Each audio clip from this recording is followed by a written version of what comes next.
আজকে মাথা ঘুরে পড়েই যেতাম যদি না এই আইসক্রিমটা খেতাম। তো হ্যালো বন্ধুরা, আমার নতুন একটি ভিডিওতে তোমাদের সকলকে জানাই অনেক অনেক ভালোবাসা আর স্বাগত। তো দেখো কি রোদ আর গরম, এই গরমের মধ্যে জামা কাপড় মেলতে এসে তো আমার নাজেহাল অবস্থা। সব জামা কাপড় দেখো রশি ছিঁড়ে নিচে পড়ে গেছিলো। তো যেগুলো পাকাতে পড়েছিল সেগুলো তো উঠিয়ে আবার অন্য রশিতে দিলাম, আর বাদ বাকিগুলো আবার ধুয়ে তারপরে মেলেছি। মানে কি বলবো, গরমে চোখে মুখে আর কি অন্ধকার দেখছি। আজ হচ্ছে শনিবার আর আজকে হচ্ছে বড় বাবার পূজা, তো হাজব্যান্ড পূজাতে উপাস থাকবে। তো তার জন্য এই যে দেখো পনির এনে দিয়েছে, আর এখানে হচ্ছে কোয়াশের ডোগার শাক। তো তোমরা তো কোয়াশের ডোগার শাক অনেকেই চেনো। তো এই কোয়াশের ডোগার শাকের করবো আজকে ঝোল। তো আমাদের বাড়ির সামনে রাস্তায় আর কি বড় বাবার মন্দিরে আর কি পূজা হবে। তো খুব ইচ্ছে আর কি পুজোতে উপাস থাকবে। তো এই যে দেখো এগুলো এনে আবার সাথে আইসক্রিমও এনে দিয়েছিল। তখন আমার অবস্থা দেখে আর কি ভয় পেয়ে গেছিলো, মানে চোখ মুখ লাল হয়ে গেছিলো।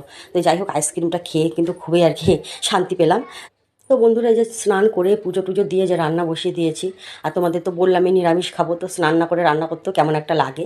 তো সব ধুয়ে মুছে এই যে রান্না বসিয়ে দিয়েছি। আর নিরামিষ করে পনিরটা রান্না করব।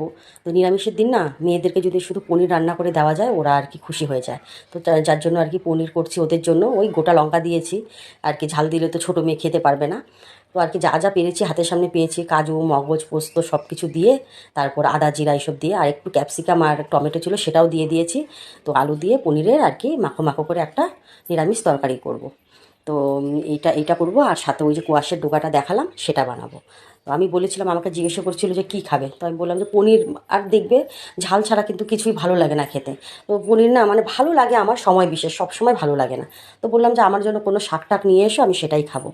তো যাই হোক অনেক দিন পরে কোয়াশের ডোকা পাওয়া গেল। তো ওই কোয়াশের ডোকাটা করবো, আর এটা আর অন্য কিচ্ছু রান্না করবো না। এই যে কোয়াশের ডোকাটা কেটে নিয়েছি, তো এটা কাটতে অনেকটা সময় লেগেছে। তবে কোয়াশের ডোকাটার কিন্তু আজকে আমি ঝোল বানাবো। তো তোমরা অনেকেই হয়তো ভাববে যে এরা কি সব শাক পাতার ঝোল খায়। তো তোমাদের হয়তো ভালো লাগবে না, এটা না খেতে খেতে ভালো লাগে, আমরা ছোটো থেকেই খাই। আসলে আমরা হচ্ছি আর কি বাংলাদেশে ঢাকা বিক্রমপুরের লোক। তো যারা বিক্রমপুরের লোক আছে ওরা কিন্তু শাক পাতার ঝোল রান্না করে খায়।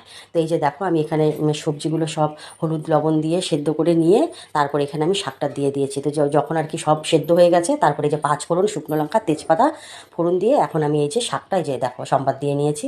তো এটার মধ্যে চাইলে তোমরা একটুখানি ময়দা বা আটা গুলে দিয়ে দিতে পারো, ঝোলটা একটু বেশ ঘন ঘন হয়। আর খেতে কিন্তু সত্যি ভালো লাগে। তো এই যে দেখো এখন আকাশে একদম মেঘ করে এসেছে, বৃষ্টি আসবে। তো জামা কাপড়গুলো আর কি তুলে নিল মেয়ে। তো এই যে মেয়ে সব আমি বললাম যে তুই জামা কাপড়গুলো তোল। তো ওদের আমি আবার ভাত বাড়ছিলাম, ভাত খাবে। তো এই তো, আর এই যে দেখো হাজব্যান্ডকে একটু দেখিয়ে দিলাম, ও এখন যাচ্ছে পুজো দিতে স্নান টান করে নিয়ে। আর তোমাদের আজকে আমি মন্দিরের কোনো ভিডিও দেখাতে পারিনি। যে দেখো নমস্কার বললো আবার। তো যাই হোক ও চলে গেল, আমি ওর জন্য এই যে এখানে ওআরএস গুলিয়ে রেখে দিলাম। তো কারণ হচ্ছে একে তো প্রচুর গরম, তার মধ্যে না খাওয়া, তো যার জন্য এটা করে রাখলাম। তো বন্ধু আজকে রাখছি ভিডিওটা, সবাই খুব ভালো থাকো সুস্থ থাকো, দেখা হচ্ছে এরপর নতুন ভিডিওর সাথে।